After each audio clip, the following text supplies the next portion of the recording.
सभी को हरिओम। हरिओम सर।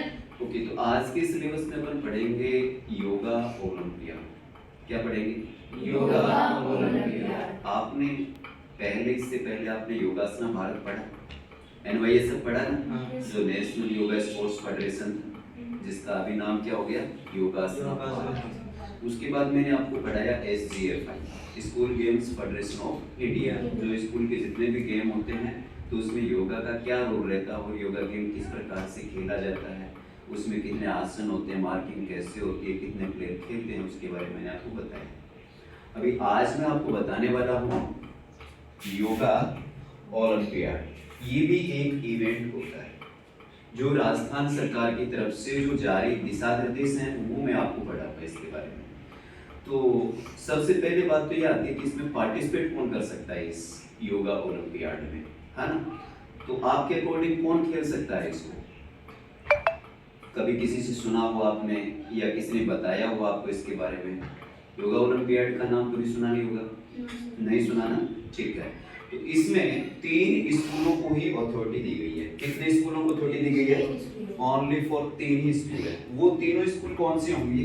जो क्या बोलते हैं इंग्लिश मीडियम। इंग्लिश मीडियम जो स्कूलें हैं उनको अनुमति दी गई है कि उनके बच्चे पार्टिसिपेट कर सकते हैं। अब इंग्लिश मीडियम के अंदर कौन कौन सी वो स्कूलें होंगी? पहली है, आपने महात्मा गांधी राजकीय विद्यालय का नाम सुना होगा, ठीक है, तो वो पहली महात्मा गांधी पार्टिसिपेट कर सकती है। दूसरी एक कस्तूरबा नाम की भी स्कूल होती है, कस्तूरबा, वो भी पार्टिसिपेट कर सकती है। और तीसरी स्कूल होती है एक स्वामी विवेकानंद स्कूल, वो भी पार्टिसिपेट करती है। ये 3 ही स्कूलों को क्या दिया गया है? अनुमति दी गई है कि वो तीनों स्कूल इस इवेंट में भाग ले सकते हैं। राजस्थान की जो शिक्षा विभाग है उसने इन्हीं को अथॉरिटी दी गई है, ठीक है। तो ये आपसे कभी कोई पूछे कि जो योगा ओलंपियाड है इसमें कौन कौन सी स्कूल के बच्चे भाग ले सकते हैं, तो आप क्या बताओगे? महात्मा गांधी स्कूल, स्वामी विवेकानंद स्कूल और तीसरी कस्तूरबा स्कूल। तो ये 3 जो स्कूलों हैं वो इंग्लिश मीडियम होनी चाहिए और वो तीनों ही स्कूलें इसके अंदर पार्टिसिपेट कर सकते हैं। अब हम बात करेंगे कि इस स्कूल से कितने स्तर पे मैच होता है। जो योगा ओलंपियाड है उसके स्तर होते हैं ना, डिस्ट्रिक्ट लेवल, स्टेट लेवल। तो जो राजस्थान की जो शिक्षा विभाग है उसने 3 स्तर बनाए। कितने स्तर बनाए हैं? 3 स्तर। पहला जो स्तर होगा वो आपका है स्कूल लेवल। कौन सा रहेगा? स्कूल लेवल, यानी कि स्कूल लेवल पे ये इवेंट होगा पहले। उसके बाद में दूसरी स्टेप जो आएगी वो आएगी डिस्ट्रिक्ट लेवल। डिस्ट्रिक्ट लेवल पे मैच होगा और लास्ट स्टेज इसकी जो रखी गई है वो रखी गई है स्टेट लेवल। तो इतना आपको क्लियर हो गया? पहले तो हमने क्वेश्चन किया था कि इसमें पार्टिसिपेट कौन कर सकता है, तो ये क्लियर हो गया कि 3 ही स्कूल इसके अंदर पार्टिसिपेट कर सकते हैं जो इंग्लिश मीडियम स्कूल है। फिर दूसरा क्वेश्चन ये हो गया कि ये कितने स्तर पे होता है। तो पहले स्कूल मैच होंगे, स्कूल के अंदर मैच होगा। उसके बाद में स्कूल से जो फर्स्ट सेकंड जो रहेंगे वो किस में जाएंगे? डिस्ट्रिक्ट में जाएंगे। फिर डिस्ट्रिक्ट में जो फर्स्ट सेकंड रहेंगे वो किस में जाएंगे? डिस्ट्रिक्ट में जाएंगे। तो ये इसका रेशियो रहता है। अब इसमें बच्चा पार्टिसिपेट करने के लिए कुछ शर्तें दी गई हैं। तो वो शर्तें क्या क्या हैं? इसमें 2 एज ग्रुप होते हैं। कितने एज ग्रुप रहेंगे? 2 एज ग्रुप होंगे। आपने NYSF में, SGFI में पढ़ा, तो SGFI में कितने ग्रुप थे? 2 ग्रुप थे। कौन कौन से? बहुत बढ़िया, अंडर 17 और अंडर 19, 2 अपना एज ग्रुप। लेकिन इसमें जो एज ग्रुप रखा गया है वो रखा गया है आपका अंडर 14 और अंडर 19। 2 ग्रुप एज ग्रुप रहेंगे, एक अंडर 14 रहेगा और एक अंडर 19 रहेगा। अब अंडर 14 में 6th क्लास से लेकर के और 8th क्लास तक के स्टूडेंट पार्टिसिपेट करेंगे। कौन सी क्लास तक के स्टूडेंट पार्टिसिपेट करेंगे? 6 से लेकर के 8th क्लास तक। और जो अंडर 19 है उसमें रहेगा 9 to 12th क्लास तक। तो ये भी आपको क्लियर हो गया। तीसरा क्वेश्चन कि इसमें एज ग्रुप कितने रहेंगे? 2 एज ग्रुप। पहला एज ग्रुप अंडर 14, दूसरा एज ग्रुप अंडर 19। तो पहले अंडर 14 में कौन पार्टिसिपेट करेगा? जो 6, 7 और 8 क्लास का स्टूडेंट है। और अंडर 19 में कौन पार्टिसिपेट करेगा? जो 9, 10, 11 12 में पढ़ाई कर रहा है, जो कक्षा में वो पार्टिसिपेट करेगा। क्लियर हो गया? ओके, तो अभी हम आगे चलते हैं कि इनका सिलेबस क्या रहेगा। मेन मुद्दा किस पे आता है? सिलेबस। लेकिन इनका सिलेबस क्या रहेगा, ये मैच कैसे मैच खेलते हैं। तो पहले अपन बात करेंगे अंडर 14 की। इनके सिलेबस के अंदर 4 चीजें दी गई हैं। कितनी चीजें दी गई हैं? 4 चीजें। पहली चीज है आसना। क्या है? आसना, आसन। ठीक है। दूसरी चीज है प्राणायाम, प्राणायाम, प्राणायाम। तीसरी स्टेज है क्रिया। क्या है? क्रिया। और चौथी स्टेज है बंद। क्या है? बंद। बंद के बारे में कल थोड़ा सा बताया था ना मैंने। कल बताया था, आज बताया था? बंद कल बताया था या आज बताया था? बंद बताया होगा आपको, शायद याद नहीं है। ठीक है, चलो कोई बात नहीं है। तो ये 4 चीजें रहेंगी अपने सिलेबस में। पहली क्या रहेगी? आसन, दूसरा प्राणायाम, तीसरा क्रिया और चौथा बंद। अब एक स्कूल से किसी भी एज ग्रुप के अंदर कितने पार्टिसिपेट जा सकते हैं? 2 ही पार्टिसिपेट भाग ले सकते हैं। यानी कि अपन बात करें अंडर 14 एज कैटेगरी, तो इसमें बॉयज की टीम में कितने जाएंगे? 2। और गर्ल्स की टीम में कितने जाएंगे? 2, टोटल 4। दूसरा एज ग्रुप कौन सा था? अंडर 19। अंडर 19 में बॉयज में 2, गर्ल्स में 2, टोटल 4। अब एक स्कूल से लास्ट कितने स्टूडेंट जा सकते हैं? 8 स्टूडेंट जा सकते हैं। पता लग गया। एसडीएफआई में एक टीम में कितने होते थे? 7। एक एज कैटेगरी के अंदर बालक वर्ग में 7, बालिका वर्ग में 7, कितने हो गए? 14। लेकिन इसकी टीम में कितने जाएंगे? केवल 2 और 2 4। क्लियर हुआ कि नहीं? ठीक है। अब हम सिलेबस की बात करेंगे कि इसके सिलेबस में है क्या चीज।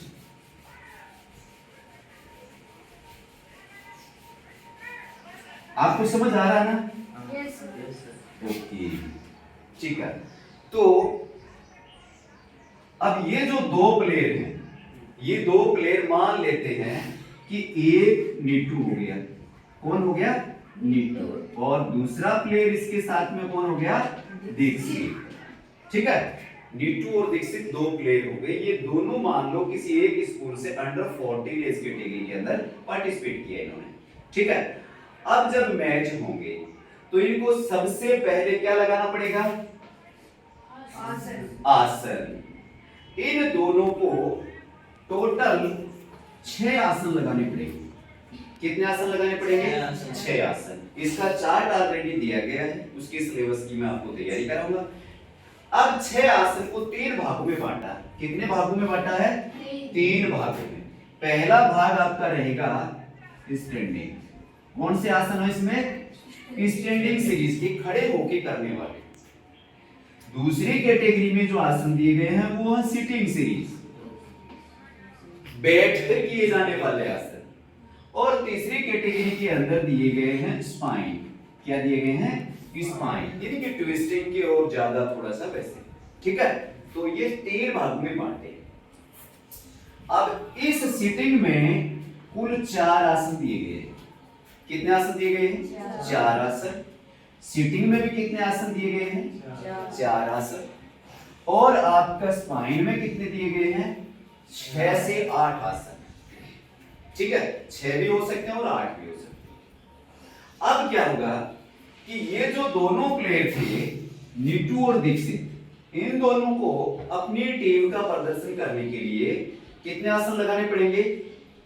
3 नीटू को लगाने पड़ेंगे और 3 दीक्षित को लगाने पड़ेंगे। अब जो आपका जो ये ए सीरीज जो है, इस ए सीरीज में जो स्टैंडिंग सीरीज की जो आसन है 4, इसमें से जूरी या जो जज होगा वो लॉटरी सिस्टम निकालेगा कि कौन सा आसन किसको करना है, कि नीटू को ये आसन करना है और दीक्षित को ये, उन दोनों को अलग अलग आसन करना है। वो कौन निकालेगा? जज या जो जूरी होगा वो लॉटरी सिस्टम से निकालेगा। फिर बी कैटेगरी में जो स्टैंडिंग जो सिटिंग सीरीज के हैं, इसमें भी कौन निकालेगा? लॉटरी सिस्टम, जज या जूरी। और जो सी कैटेगरी के आसन है, इसमें आपके ऑप्शनल आसन रहेंगे, यानी कि इस आसनों में से आपको दोनों को अपना सेल्फ करना है, एक एक आसन वो कोई भी कर सकते हैं। तो स्टैंडिंग सीरीज का नीटू ने कितना किया? 1। सिटिंग सीरीज का नीटू ने कितना किया? 1। और स्पाइन का नीटू ने ऑप्शनल कितना किया? 1। कितने आसन हुए? 3। और सेम 3 दीक्षित के भी इसी प्रकार से, उसका भी एक आसन इसका रहेगा, एक इसका और एक इसका। तो 3 और 3 कितने हो गए? 6 आसन। अब दोनों पार्टिसिपेट ने कितने आसन लगाए? 6 आसन। अब 6 आसन की मार्किंग कैसे होगी?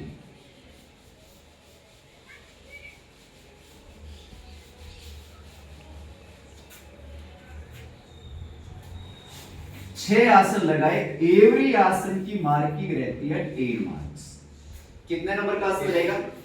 10 मार्क्स का। अब पूरी टीम को टोटल मार्क्स कितने हो गए?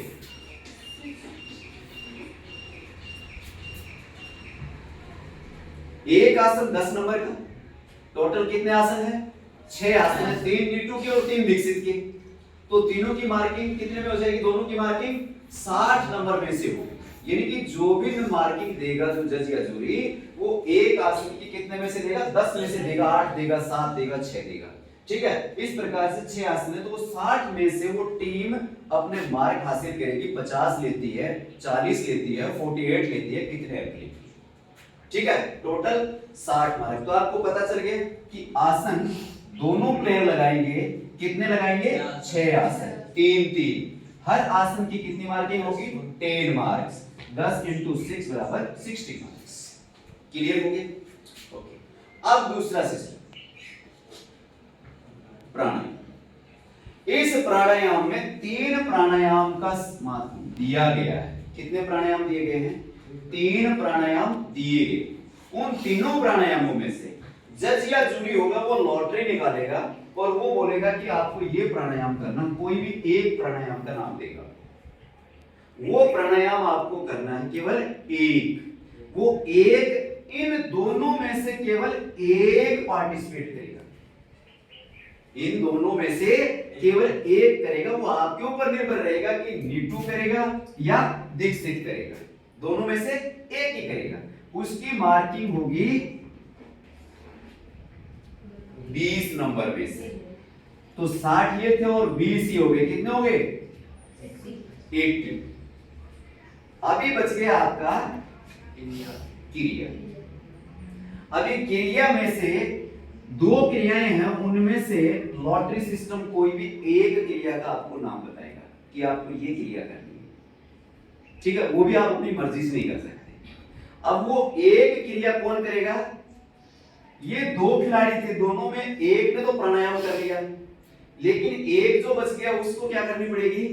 क्रिया करनी पड़ेगी। जैसे नीटू ने प्राणायाम कर लिया था, तो ये क्रिया कौन करेगा? दीक्षित करेगा।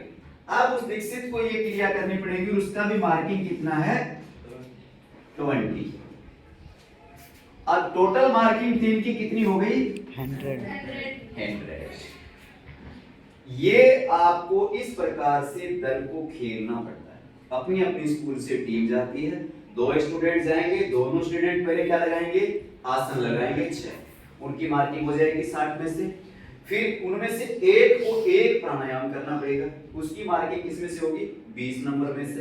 फिर जो बच गया पार्टिसिपेट, एक ने प्राणायाम कर लिया और जो बच गया दूसरा, उसको वो क्या करनी पड़ेगी? क्रिया करनी पड़ेगी, उसका भी 20 मार्क्स। ये बात थी कौन से इस ग्रुप की? अंडर 14। समझ में आ गया? ओके। अब जो अंडर 19 है उसका भी सेम फंडामेंटल होता है। अंडर 19 का थोड़ा सा बदलाव है। जो ये क्रिया है ये कितने मार्क की हो जाती है?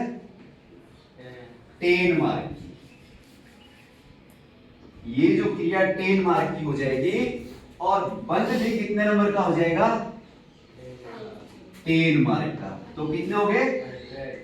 100। टोटल मार्किंग वही रहेगी। बंद एक और बढ़ जाएगा। ये बंद दोनों में से कोई भी कर सकता है। दोनों में से कोई भी एक स्टूडेंट कर सकता, आपके ऊपर निर्भर रहेगा। ठीक है, नीटू भी कर सकता है और दीक्षित भी कर सकता है। तो इतना आपको समझ आ गया? कौन सी स्कूलें पार्टिसिपेट करेगी इसमें? महात्मा गांधी, स्वामी विवेकानंद और कस्तूरबा। ये 3 स्कूल इंग्लिश मीडियम में यही पार्टिसिपेट करेंगे। ठीक है, अब इसमें कितने एज ग्रुप होंगे? 2 एज ग्रुप, अंडर 14 और अंडर 19। अंडर 14 में कौन पार्टिसिपेट करेगा? 6, 7, 8 और अंडर 19 में 9, 10, 11, 12। करेक्ट। ओके, उसके बाद में इसकी सिलेबस की बात करें तो कितनी चीजें आएंगी इसके सिलेबस में? 4 चीजें। और 5वीं एक सूर्य नमस्कार है, वो कंपलसरी रहता है। क्या रहता है? सूर्य नमस्कार होता है, वो हर पार्टिसिपेट को करना पड़ेगा। वो कंपलसरी है, उसकी मार्किंग नहीं होती। वो कंपलसरी क्यों रखा गया है? कोई बच्चा बता सकता है? नहीं पता? सूर्य नमस्कार इसलिए रखा गया है क्योंकि हम क्या करने वाले हैं? आसन। और आसन करने से पहले बॉडी को क्या करना पड़ेगा?